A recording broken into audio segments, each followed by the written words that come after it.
Hi.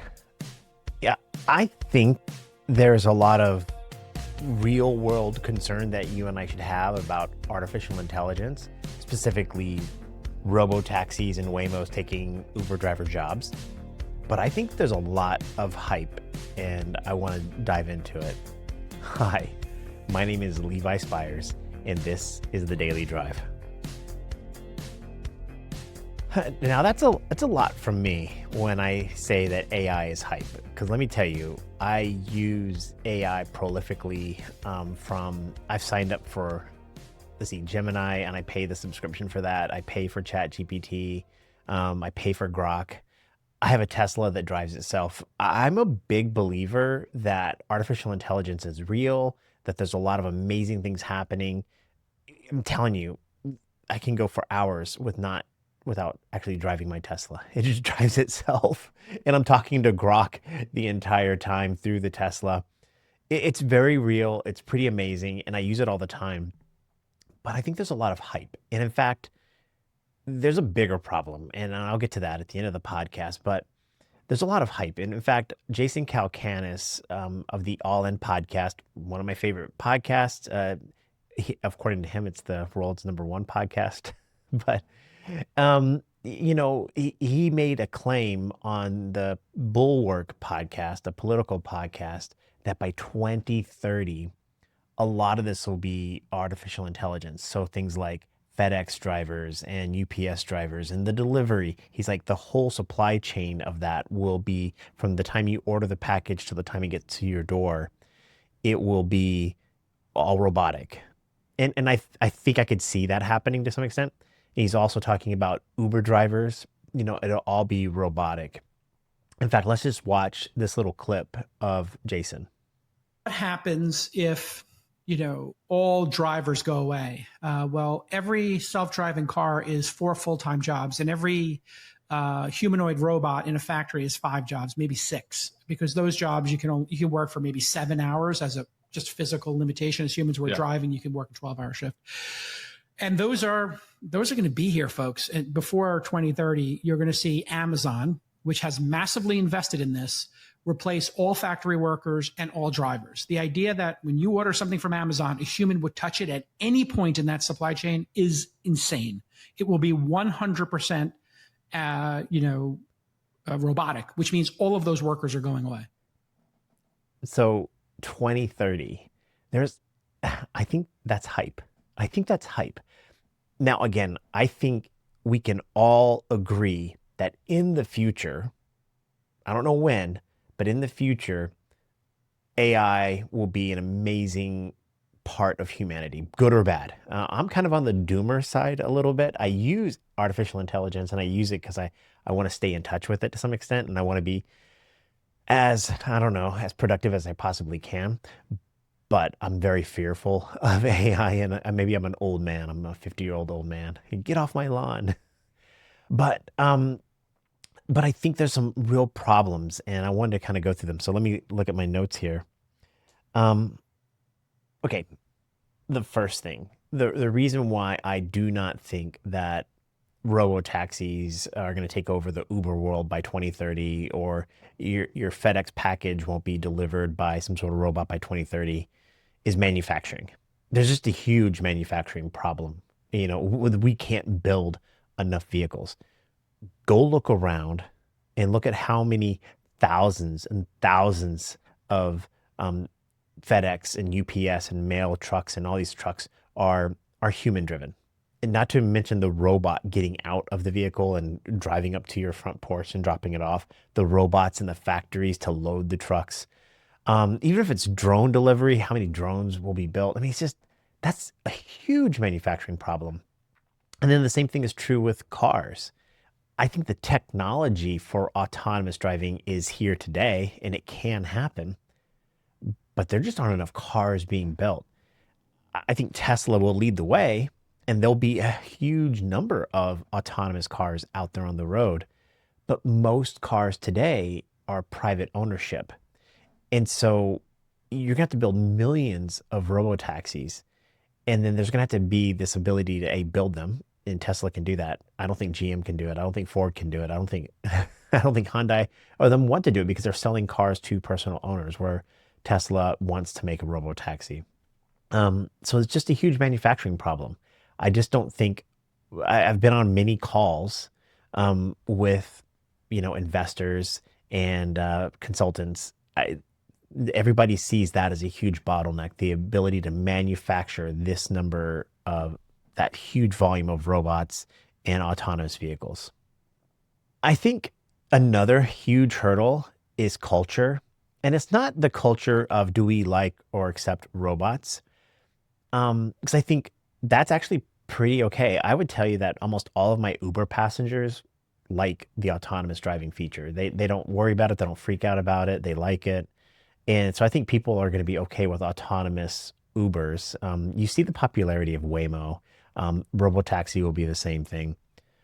I think the culture thing that I think about is this transition from basically people owning cars to people getting in like robotaxis.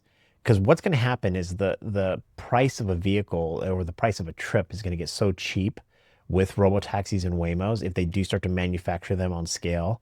It's going to get so cheap that you're going to question whether you should own a vehicle. But the culture thing that I think about when it comes to owning a vehicle isn't necessarily the cost or even the freedom of when I want to drive. I think it's COVID. Let me explain. Okay, so when COVID came in 2020, I think a lot of us were surprised at how quickly the government was able to shut down things and force people to wear masks and close gyms and things like that. Imagine if the government started saying, "Hey, no robo taxis could exist. Like we're not going to let any cars like that exist." And you got rid of your car. It's like you have no way to get around. And so I can see the government shutting down things again. And so you're going to want to keep your car. So I think there's a culture thing, especially within America, where we're not going to give up our car, even though it costs us more. Now, in the short run, in the long run, for sure, but in the short run, I could just see Americans going, "Nah, I'm just going to keep paying for my own car. And I know it's costing me money sitting out there in my driveway, but just in case, if COVID part two comes out, I want to be able to get in my car and drive somewhere." And kind of along those lines, I think regulation will be a huge problem. Regulation in the sense that there's what, 50 states, there's hundreds of counties, if not thousands, thousands of cities, municipalities. Each one is going to have a different way of letting these vehicles onto their street. So, we see these little maps of where Waymo operates in San Francisco, or Tesla operates their robotaxi in Austin, these little tiny little maps. And there's a huge population in those areas, but America's a big, big country. And we're going to need vehicles to get to and from these municipalities. So there'll be cities, like let's say San Francisco, that could go all autonomous. Like you can't enter the city of San Francisco driving your own vehicle. It's only autonomous. Whereas, I don't know, let's make it up here. Jacksonville, Florida, I'm trying to pick a red city in a red state, maybe. I don't know if Jacksonville's red, but you could see Jacksonville being like no autonomous cars. And so regulation is going to have to get figured out. And that's just going to take time. There's no way cities are just going to just say, you know what, FedEx, put your autonomous cars out there nationwide. It's going to take time for that to take place. And more time than the 4 or 5 years till 2030. I think there's a huge, if not probably one of the biggest challenges to 2030 autonomous everything is infrastructure, specifically electricity. We do not produce enough electricity in the United States today to handle that. And the reason why is because almost all of these vehicles are going to be electric. And if they're going to be electric, we don't have the ability to power umpteen million, whatever, electric vehicles. And now we could make these autonomous cars and trucks and robots gas powered, maybe. I don't know if that's going to be a thing, but we don't have the infrastructure, and the federal government is still not allowing, and the states are not allowing enough power, to be power plants to be built. It'd be amazing if we were building nuclear power plants everywhere right now, because then we have so much electricity And by the way, this is where we're behind with China. China's building so much, power plant infrastructure with nuclear and whatever else, coal. We need electricity. There's no way we're going to get all these power plants online, powering everything by 2030. And I think the biggest problem with AI, especially by 2030, is the jobs situation. And I don't know how this is going to play out because it could be chaos. It could be, this is where I get my doomerism, if you want the honest truth here. Um, okay, so I'm an Uber driver. And, Uber driving is one of those things where people are like, you're going to lose your job. And I could see it. I could see me losing my job as an Uber driver to a Robotaxi or a Waymo or Zoox or whatever. Okay. And there people are like, well, just retrain. Retrain into what? That's the thing that there's this, if you ever like think of that metaphor where people say they walk up to a cliff and then they don't know the answer once you go beyond the cliff, like, so for me it's like when people talk about God, when I think about God being infinite and all powerful, well, infinity is hard to grasp, so you go up to this cliff of thought and you're like, well, what happens next? And I think that's where everybody's hitting these, and I'm mixing metaphors here, these brick walls. They're kind of saying AI is going to be amazing. It's going to do all this great stuff. And you know what? If you're going to lose your job, don't worry, you can retrain. And I keep thinking to myself, like, retrain into what? Now, there's a problem that I have that I'm 50, and I'm like, ugh, retrain at the age of 50 is going to be really difficult. But, I could see every job going away because of AI. I could see every job. You could see AI doing so many things. Like, so right now, I'm an Uber driver and I'm a YouTuber. I make a podcast. Um, already, we could see this whole podcast could be AI. That could be fake. I may not really be here. So, but we could see that happening, right? Let's say I go back to my old job. I'm an accountant. Come on. AI is going to crush the accounting field. Let's say there's a million accountants in America. I don't know, whatever the number is. There might be 100,000 by the time AI is fully entrenched into that industry. And the reason why is because what accountants rely on is I have all this knowledge and I can make a spreadsheet. AI can crush that. And so AI can give all this great analysis. I was listening to a doctor talk about how he was using ChatGPT to help diagnose patients. Like he was diagnosing the patient and saying, okay, here's what was going on. And then he went back and played the scenario on his own to ChatGPT just to kind of see how things were. And ChatGPT almost got every single diagnosis right.